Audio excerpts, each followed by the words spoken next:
now I would like to move on to our second speaker of the day, Andria O'Donovan. Andria is a chartered physiotherapist and a corporate wellbeing coach and is the founder of Safety First Training, now for over 20 years. So in IBEC, Pfizer, and the HSE1 training in the area, like these are Andria's largest clients, as well as international health corporations. While traditional health and safety has focused on the body in recent years, it now encompasses a much more holistic approach, focusing on the total well-being, in particularly mental, physical, and emotional well-being. Andria is a group facilitator with Aware, an organization that supports people with depression, anxiety, and mood-related disorders.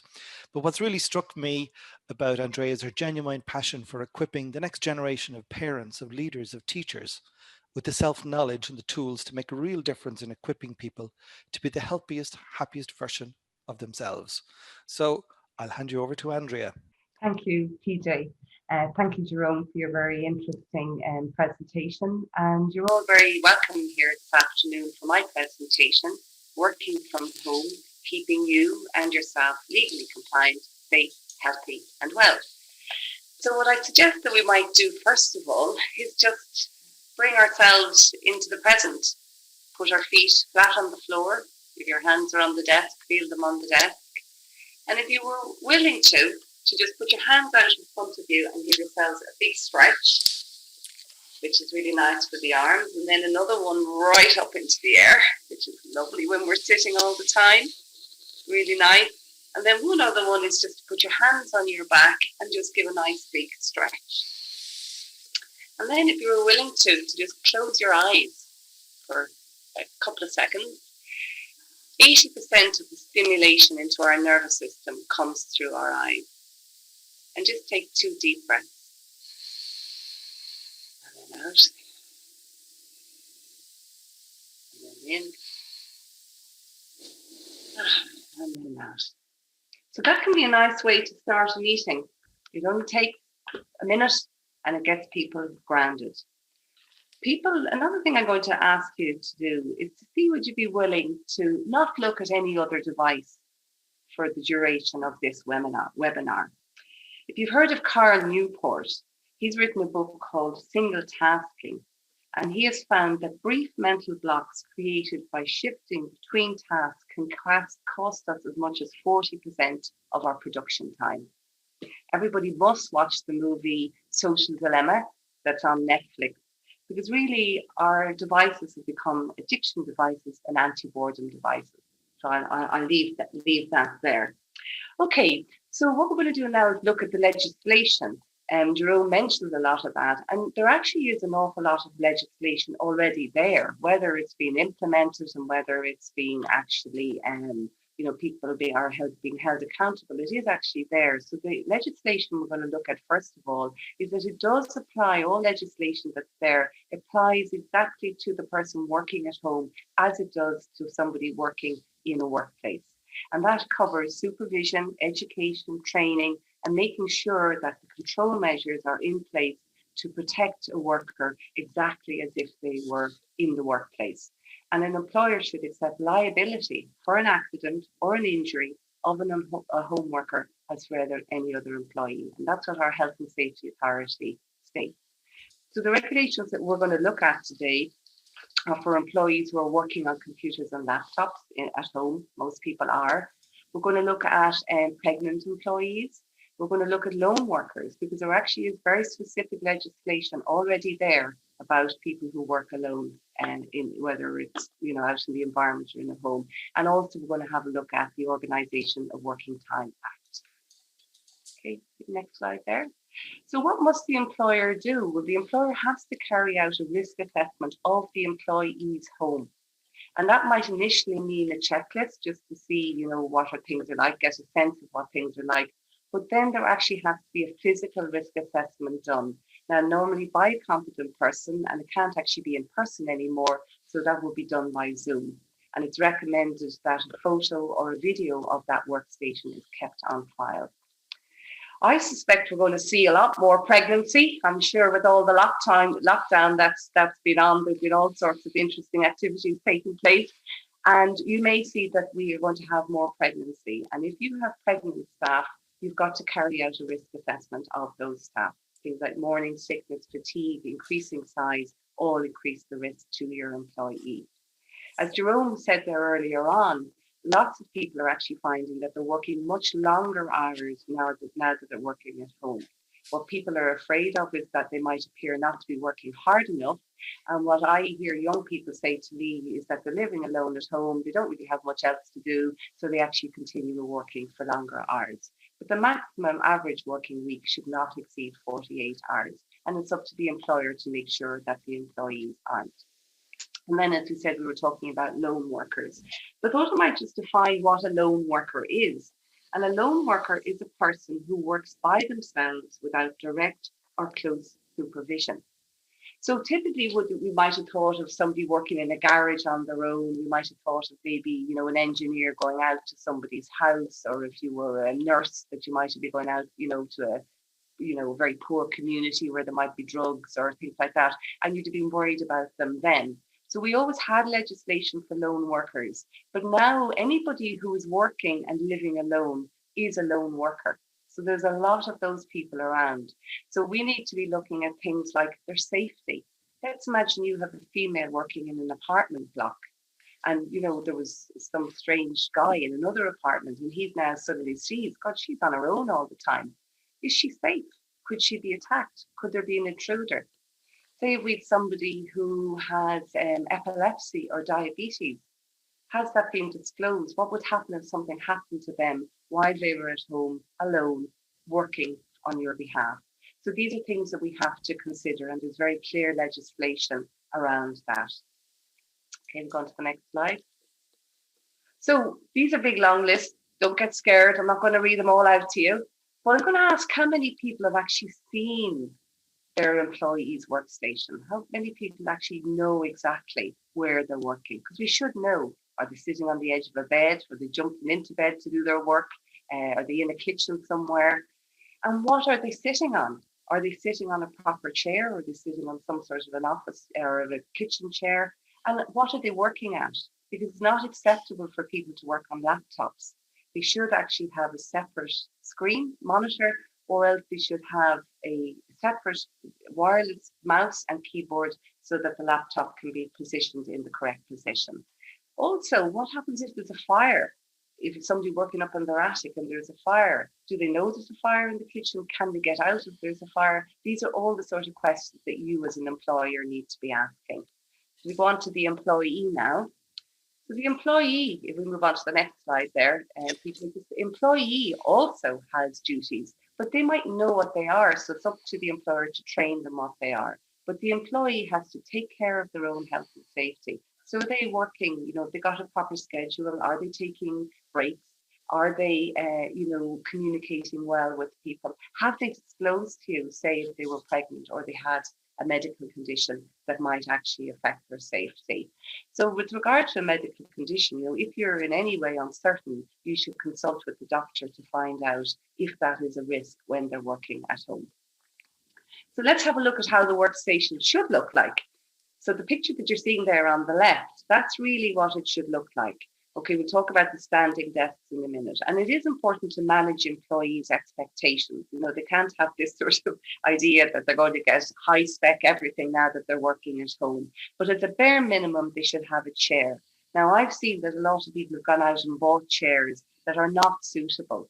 So the key thing about a chair is that it has an adjustable backrest that is separate from the seat pan, the chair that they're sitting on, that they have a proper desk, and we can supply you with the dimensions of the desk.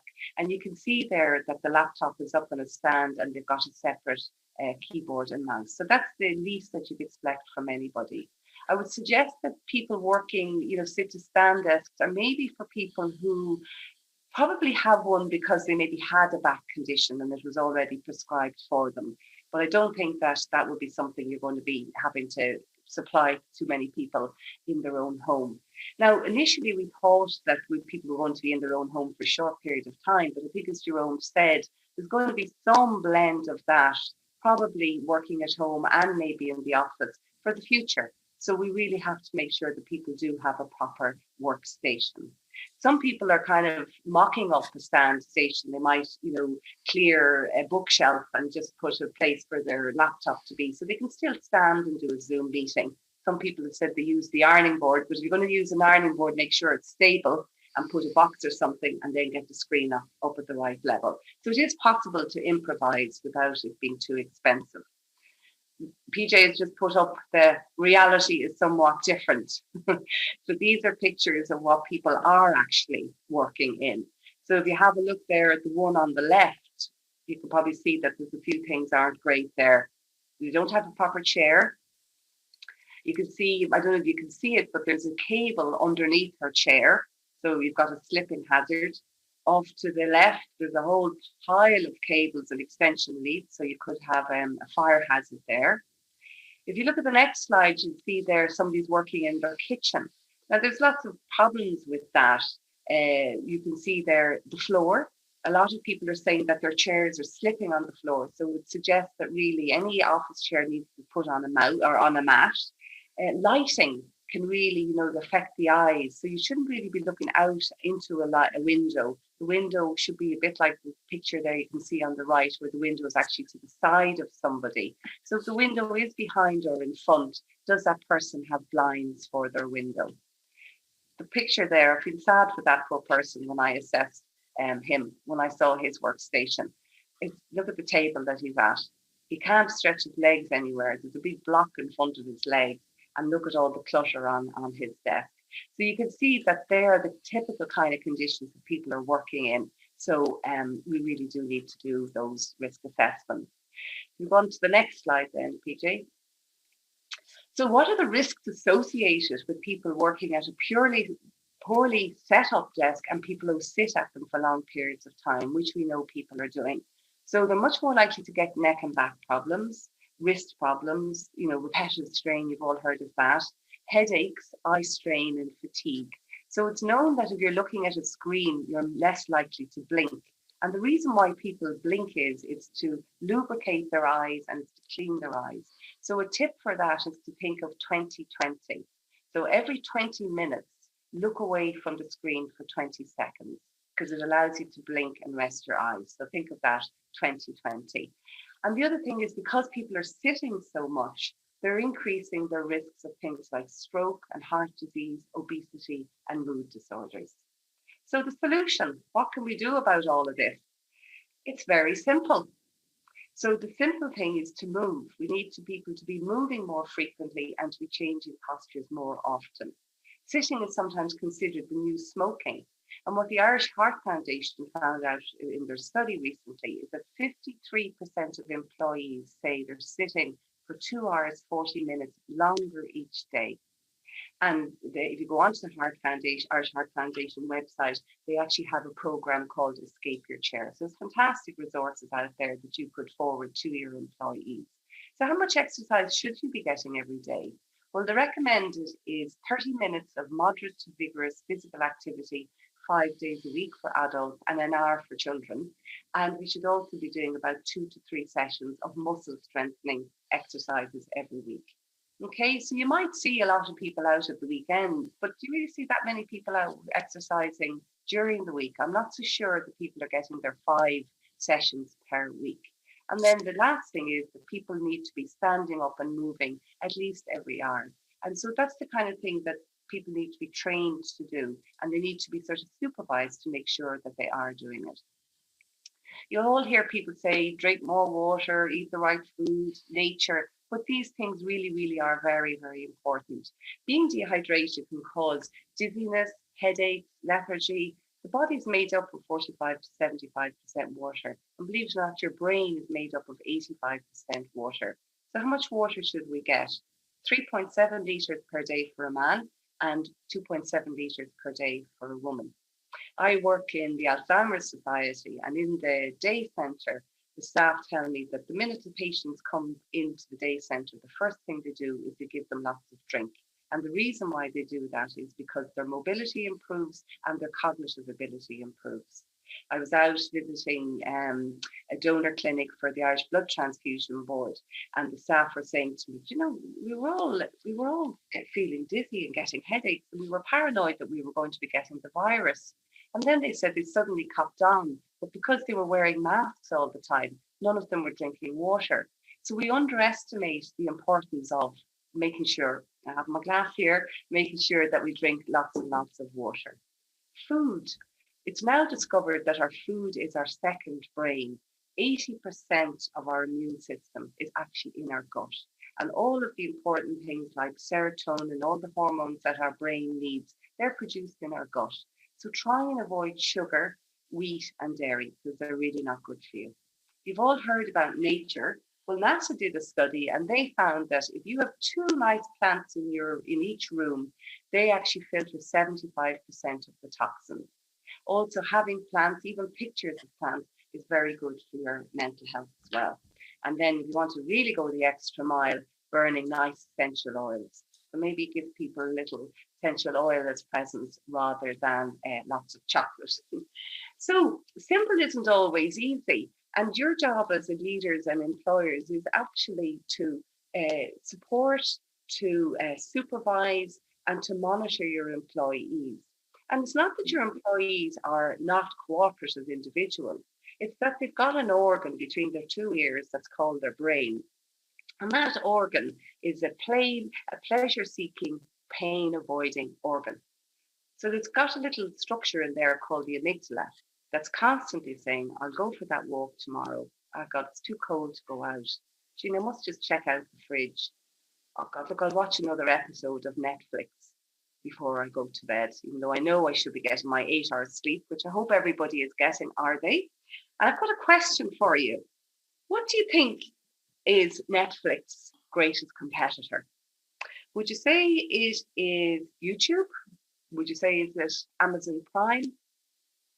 Well, I'll tell you what the answer is. Their biggest competitor is sleep. Scary, isn't it? But that's their biggest competitor. The other analogy to think about is the frog. And I think we're all a little bit like frogs, if the truth be known. So if we go back to the frog there again, PJ, we see that, yeah, if you put a frog in a pot of water and you turn up the water slowly, it will stay in that water and it'll boil to death. Whereas if you put a frog into boiling water, it'll jump out straight away. So as human beings, we're like that. Most of us don't take action until we're in pain, we're unfit, we're overweight, or we've become overwhelmed. So our job as employers is to catch people before they fall, if they're falling, but not when they've fallen. Okay? So what then can leaders do? We can go on to the next slide. So I suppose the most important thing is to set an example and be a role model. So doing that little session like we did at the beginning, the little stretch, a few deep breathing exercises. And as Jerome said, communication is so important. Be interested in them, show you care, express appreciation. There was a study found that 70% of Americans leave their employer because they felt unappreciated. I'm coaching a fantastic engineer at the moment who has gone way above what she should to make sure that her workplace has been is safe. And she hasn't got one word of thanks. And you know what she's doing now? She's deciding where her next job is. My daughter came home from school and she said, jumped into the car and she said, you know, Mum, I love my biology teacher. And I said, really? Why do you love her? And she said, because she cares. She knows something about us all. So that matters for all of us. So it's really important, the little things that count. Accenture are really in the forefront of trying to look at mental health and well-being. And they've done a lot of research and they've won fantastic awards globally. But they found that 14% of employees, only 14%, had heard senior managers talking about mental health and well-being. And this is particularly so in SMEs. Employees are very reluctant to disclose. A thing that can be very good to do is to appoint and train a well working from home champion. Also, what you can do is develop buddy and accountability systems. Human beings are wired for connection. We need each other. We work better when we're together. So as Jerome is saying, I'm really repeating what he's saying, we have to be aware of that and develop these systems of support. Competitions are great. Irish Life has just done one. The team that did the most steps, and then the company would, donate to a charity of their choice. Okay, so just move on then to the final slide. Inspiring words by some of our thought leaders. Words may inspire, but only action creates change. Action, as Napoleon Hill said, it is always your next move. So I'm suggesting contact us. We're here to help you. And I'm going to leave you with a quote from Simon Sinek. Leadership is not about being in charge. Leadership is about taking care of those in your charge. Thank you.